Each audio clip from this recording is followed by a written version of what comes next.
EP. ജയരാജൻ്റെ കാര്യത്തിൽ CPM എടുത്ത സമീപനം പിണറായി വിജയൻ്റെ കാര്യം വരുമ്പോൾ എന്താ നിലപാട് മാറ്റുന്നത്? കമ്മ്യൂണിസ്റ്റ് പാർട്ടി നയം മാറ്റിയോ? മാത്രമല്ല, സ്വജനപക്ഷപാതം അഴിമതിയാണ്, അഴിമതിയുടെ നിർവചനത്തിൽ ഉൾപ്പെടുന്നതാണ് സ്വജനപക്ഷപാതം എന്ന് പറഞ്ഞിട്ടുള്ള പാർട്ടിയാണ് CPM. അഴിമതി എന്ന് പറഞ്ഞാൽ പണം വാങ്ങൽ മാത്രമല്ല, സ്വജനപക്ഷപാതം അഴിമതിയാണ്. അതാണ് ഇവിടെ സംഭവിച്ചിരിക്കുന്നത്.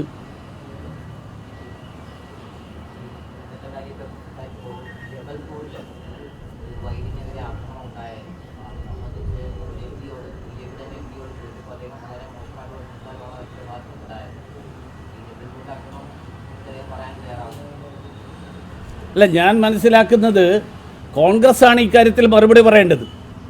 BJPയെ തോൽപ്പിക്കാൻ വേണ്ടിയിട്ട് കോൺഗ്രസിൽ ചേർന്ന ബജരംഗി സേന, ആ സേനയുടെ ആൾക്കാരാണ് ഈ ആക്രമണം നടത്തിയത്. അപ്പോൾ അതിന് BJPക്ക് എന്താ കാര്യം?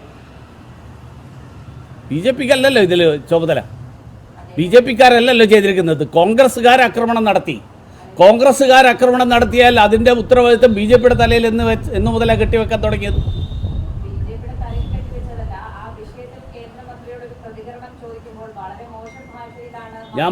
എൻ്റെ പ്രതികരണം ഇതാണ്. എനിക്ക് ഏത് കേന്ദ്രമന്ത്രിയോട് ആര് ചോദിച്ചു, എന്ത് ചോദിച്ചു എനിക്കറിയില്ല. ഞാൻ എൻ്റെ പ്രതികരണം പറഞ്ഞല്ലോ.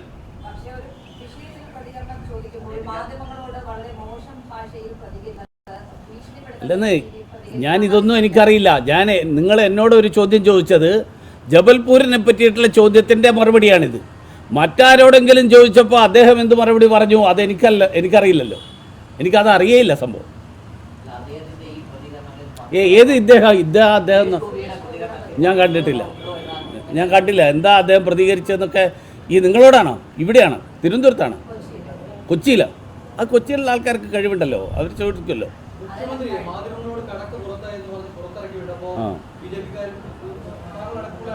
അതെ അതെ അതെ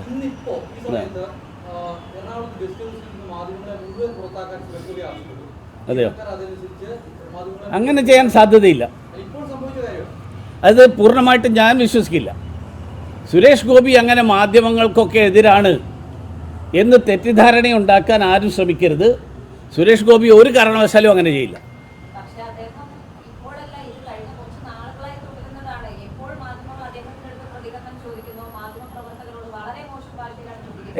മാധ്യമപ്രവർത്തകരോട് വളരെ സൗഹൃദമുള്ള ഒരാളാണ്, ഞാൻ കണ്ടിട്ടുണ്ടല്ലോ. അല്ല, ഞാൻ കാണാതെ പോകുന്നതല്ല. ഞാൻ കാണുന്നത് അദ്ദേഹം ഏറ്റവും സൗഹൃദത്തോടു കൂടി പെരുമാറുന്നതാണ് ഞാൻ കാണുന്നത്. ഈ പക്വത എന്നൊക്കെ പറഞ്ഞാൽ ആരാ തീരുമാനിക്കുന്നതെന്ന്? എന്താ പക്വത, എന്താ അപക്വം എന്നൊക്കെ. അപ്പോൾ അതുകൊണ്ട് ഈ സുരേഷ് ഗോപിക്കെതിരായിട്ടുള്ള പ്രചരണത്തിൽ നിങ്ങൾ കൂട്ടു നിൽക്കരുത്. ദേശാഭിമാനിയും കൈരളിയും നടത്തിക്കോട്ടെ. കാരണം ദേശാഭിമാനിയും കൈരളിയും നടത്തുന്നതിന് എല്ലാ മാധ്യമപ്രവർത്തകരും ഒരുമിച്ച് കൂട്ടു നിൽക്കേണ്ട കാര്യമില്ല. അത് അങ്ങനെയുള്ള പെരുമാറ്റം ഉണ്ടാകുമ്പോൾ ചിലപ്പോൾ, കാരണം അത് പാർട്ടി പത്രമായതുകൊണ്ടും അല്ലല്ല, ഞാൻ അതിൻ്റെ കാരണം പറഞ്ഞുതരാം, വളരെ വ്യക്തമായിട്ടുള്ള കാരണം പറഞ്ഞുതരാം. മിനിയാന്ന് NDA മീറ്റിംഗ് നടന്നു.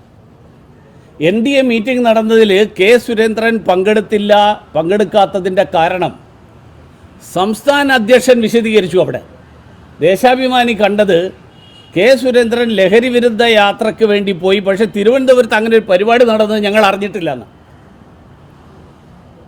തിരുവനന്തപുരത്ത് നടന്നത് അറിയാത്ത, അപ്പോൾ അങ്ങനെയുള്ള പത്രങ്ങളെക്കുറിച്ച് എടുത്തു പറയേണ്ടി വരും.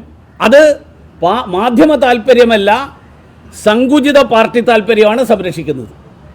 അതുകൊണ്ടാണത് പറയുന്നത്. അതല്ല എന്ന് പറഞ്ഞാൽ അതാണെന്ന് ഞാൻ പറഞ്ഞപ്പോൾ പോട്ടെ, നമ്മളിപ്പോൾ ചർച്ച ചെയ്യുന്നത് അതല്ലല്ലോ. എനിക്ക് പറയാനുള്ള രണ്ട് വിഷയം, ഒന്ന് മുനമ്പത്തിൻ്റെ പേരിൽ നടക്കുന്ന ഈ വോട്ട് ബാങ്ക് രാഷ്ട്രീയം. പലസ്തീനിലെ ദുഃഖം കാണുന്നവർ മുനമ്പത്തെ ദുഃഖം എന്തുകൊണ്ട് കാണുന്നില്ല? രണ്ട്, കേരളത്തിൻ്റെ മുഖ്യമന്ത്രി അങ്ങേയറ്റത്തെ കാട്ടുകള്ളനാണ് എന്ന് ജനങ്ങൾ പറയുന്ന ഒരു സാഹചര്യം വരാതിരിക്കാൻ, അദ്ദേഹത്തിൻ്റെ മകൾ ജയിലിൽ പോകുമ്പോൾ മുഖ്യമന്ത്രി കസേരയിൽ ഇരിക്കേണ്ടി വരുന്ന ഗതികേടുണ്ടാകാതിരിക്കാൻ അദ്ദേഹം രാജിവെച്ച് പോകുന്നതാണ് നല്ലത് എന്നുള്ള ഒരു ഉപദേശം, ജനങ്ങളുടെ താല്പര്യം. ഈ രണ്ട് കാര്യങ്ങളാണ് ഞാൻ പറഞ്ഞത്. ബാക്കി കാര്യം നമുക്ക് മെല്ലെ അന്വേഷിച്ച് ചെയ്യാം. ആ ബന്ധപ്പെട്ട് നിരവധി വിഷയങ്ങൾ ഒക്കെ ഇവിടെ ഉണ്ടായി. പക്ഷേ കഴിഞ്ഞ ദിവസം ഗോകുലം ഗോപാലിന്റെ വീട്ടിൽ സ്ഥാപനങ്ങളിൽ റെയ്ഡ്, ഇന്നിപ്പോൾ പൃഥ്വിരാജിന് നോട്ടീസ്, ഇങ്ങനെ പൊടുന്നനെ ഒരു ഇതാണ് ഞാൻ പറഞ്ഞത് ദേശാഭിമാനിയുടെ കൈരളിയുടെ പ്രശ്നം. നിങ്ങൾ ഇപ്പം ഞാൻ കണ്ടത് ഒരു ചാനലിൽ എമ്പുരാൻ വിഷയം വരുന്നതിന് മുമ്പ് അയച്ച നോട്ടീസാണ് പൃഥ്വിരാജിൻ്റെ എന്നാണ്. കൈരളി പറയുമ്പോൾ എന്താ പറയുക? എമ്പുരാൻ വന്നതിന് ശേഷം നോട്ടീസ് അല്ലെന്ന്. നിങ്ങൾ ഇന്നത്തെ ഈ ചാനലുകളിൽ കണ്ട് വാർത്ത മുഴുവൻ നോക്ക്. അതുകൊണ്ടെന്താ അല്ല, നേരത്തെയും കേന്ദ്ര ഏജൻസികൾ ചെയ്യുമ്പോഴൊക്കെ നിങ്ങൾ സപ്പോർട്ട് ചെയ്തതാണ്. ഒട്ടും സംശയിക്കണ്ട. കേന്ദ്ര ഏജൻസികൾ ശരിയായിട്ട് മാത്രമേ പ്രവർത്തിക്കുള്ളൂ. പേടിക്കണ്ട, രാജ്യത്തെല്ലാം ഭദ്രമാണ്. നിങ്ങൾ എത്ര പറഞ്ഞു കഴിഞ്ഞാലും രാജ്യത്ത് അങ്ങനത്തെ പ്രശ്നങ്ങളുണ്ട്. എന്നിട്ടാണ് ഇത്രയും ചോദ്യം ചോദിക്കുന്നത്.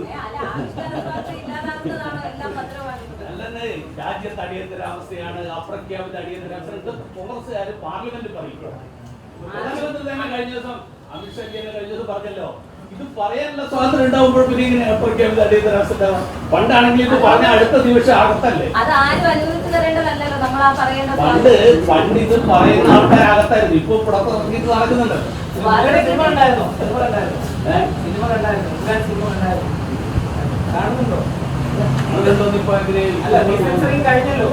ഞാനിപ്പോ പത്രസമ്മേളനം നടത്തി. ഈ ഇന്നത്തെ പരിപാടികൾ പ്ലാൻ ചെയ്തിട്ടുണ്ട്. നാളെ